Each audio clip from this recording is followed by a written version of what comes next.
क्या मांगलिक होना एक अभिशाप है या छुपा हुआ वरदान? इस वीडियो में आज मैं यही बताने वाला हूँ।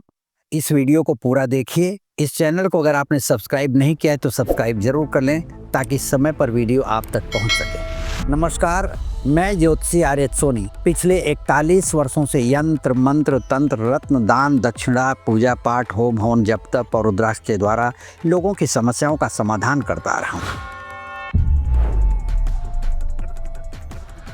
मंगल ग्रह के बारे में मैं बता दूं कि शुभ हो तो आपकी जिंदगी में 4 चांद लगा देता है, अति ज़्यादा आत्मविश्वासी बनाता है और आत्मविश्वास इतना प्रबल होता है कि आदमी हर काम करने के लिए तैयार हो जाता है और काम करके ही छोड़ता है।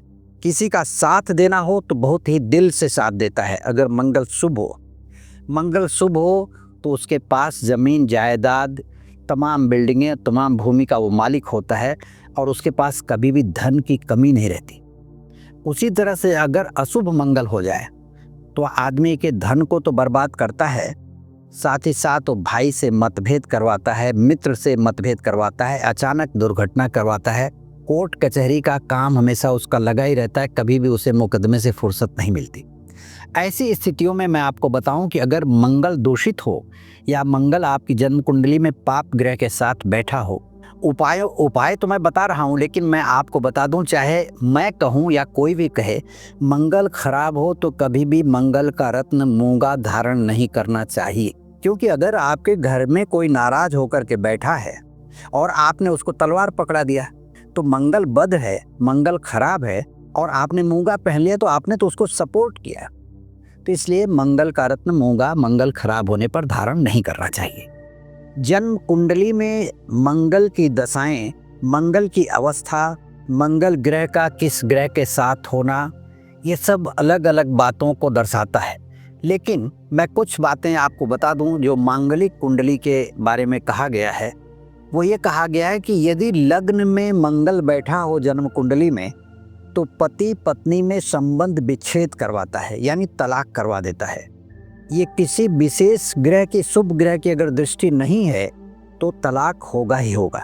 चौथे घर में अगर मंगल बैठा है तो वातावरण को कलहपूर्ण बना देता है। पारिवारिक कलह हमेशा चलती रहती है। किसी एक भी व्यक्ति के जन्म कुंडली में परिवार में अगर चौथे घर में मंगल बैठा हुआ है तो अब ये भी साथ में बता देता हूँ कि चौथे घर का जो मंगल होता है, जिस भी व्यक्ति की जन्म कुंडली में होता है, तो आपको बताऊं कि वह व्यक्ति किसी गरीब घर में पैदा नहीं होता। वह ऐसे घर में पैदा होता है जिसके पूर्वज कभी बहुत बड़े धर्मात्मा रहे हों, बहुत बड़े धर्म गुरु रहे हों या अत्यधिक धनाढ्य परिवार रहा हो। ऐसे परिवार में जन्म लेता है और उस परिवार को उजाड़ करके रख देता है चतुर्थ का दूषित मंगल। सप्तम घर में अगर मंगल बैठा हो तो पति पत्नी में हमेशा कलह चला करती है, आपसी रंजिश हमेशा रहती है। कभी दोनों एक दूसरे से मिल करके नहीं रह पाते, रहते साथ हैं लेकिन ऐसा लगता है कि ज़िंदगी बेकार हो गई है, नारकीय ज़िंदगी जीते हैं। उसी तरह से अगर 12वें घर में मंगल बैठ गया हो तो 12वें घर का मंगल दाम्पत्य जीवन में से किसी एक की दुर्घटनावश मृत्यु करा देता है या संबंध विच्छेद होता है किन्हीं ऐसे कारणों से जो बहुत ही मामूली बात होती है। 12वें घर का मंगल राजदंड भी देता है। तो कहने का मतलब यह है कि मंगल अपना दुष्प्रभाव देता ही देता है जन्म कुंडली में। देखिए, दूषित मंगल की बात कर रहा हूँ, मांगलिक की बात तो मैंने बता दिया कि पहले घर में, चौथे घर में, 7वें घर में, 12वें घर में अगर मंगल बैठा हो तो मांगलिक होती कुंडली, बात तो मैंने बताया। लेकिन दूसरे घर का मंगल वाणी को खराब कर देता है। दूषित वाणी बोलता है आदमी, उसका धन नहीं रुकता। तीसरे घर में मंगल हो तो मित्र से वैर कराता है, भाई से विरोध कराता है, संपत्ति का झगड़ा चलता है हमेशा भाई भाई में, ऐसी स्थिति हो जाती है। 5वें घर का मंगल प्रेम में कटुता पैदा करता है, प्रेम संबंधों को बिगाड़ता है, कुछ ऐसी बातें बोल देता है, उसकी बुद्धि टेढ़ी चलती है। 6वें घर का मंगल शत्रुहंता तो होता है, शत्रुओं का दमन करने वाला होता है। लेकिन शत्रुओं का दमन करने वाला होता है, इसका मतलब उसको शत्रु रहेंगे तभी तो दमन करेगा। तो शत्रु पैदा करता है तो ये ध्यान रखिए कि शत्रु पैदा होंगे, उनसे आपको नुकसान भी होगा। 8वें घर का मंगल दुर्घटना कारक होता है, लंबी उम्र देता है, लेकिन अशुभ मंगल है तो दुर्घटना करवाता है, हमेशा जिंदगी को तकलीफ में रखता है। भाग्य का मंगल जो होता है, धर्म अशुभ मंगल की बात कर रहा हूँ, भाग्य में 9वें भाव में अशुभ मंगल बैठ जाए तो धर्म से रुचि हट जाती है। 10वीं का मंगल तो कुल दीपक कहलाता है अगर शुभ अवस्था में हो तो।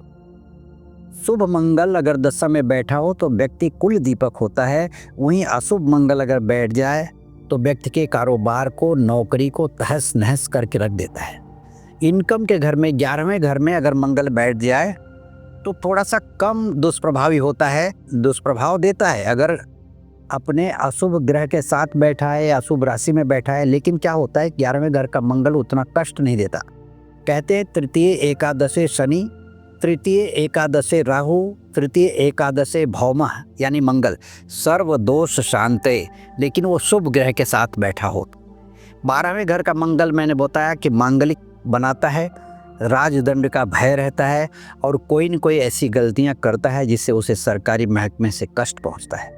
उपाय के रूप में मंगल खराब हो तो बहते हुए पानी में शहद और सिंदूर, मिट्टी का एक छोटा सा पात्र ले लीजिए जिसमें 50 ग्राम के आसपास शहद आ जाए और 1 चम्मच सिंदूर जो हनुमान जी को चढ़ाया जाता है वो मिक्स करके अपने ऊपर से 5 बार क्लॉकवाइज उतार करके बहते हुए पानी में मंगलवार के दिन उसे डाल दें, या तो फिर उसे मिट्टी के ही बर्तन से बंद करके कहीं ज़मीन में दबा दें अगर बहता हुआ पानी न मिले तो।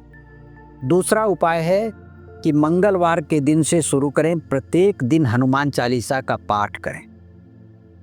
मंगलवार के दिन चमेली के तेल में सिंदूर मिला करके भगवान हनुमान जी के शरीर पर लेप करें, उनको चोला चढ़ाएं, कहने का मतलब ये।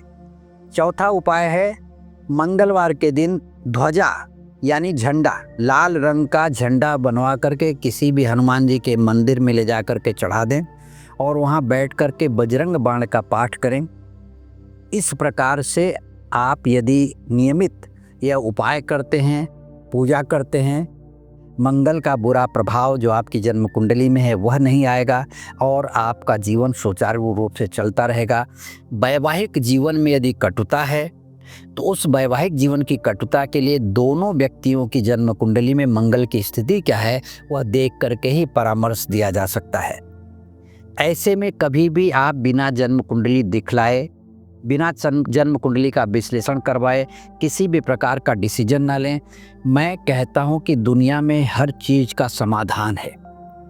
यदि पति पत्नी में लड़ाई हो ही रही है और आप दोनों के बीच मतभेद है तो क्यों नहीं अपनी जन्म कुंडली दिखा करके उसका रास्ता निकालते। अलग होना जरूरी नहीं, मेरा ये कहना है, उसका रास्ता निकल सकता है। हर चीज़ का समाधान है इस दुनिया में।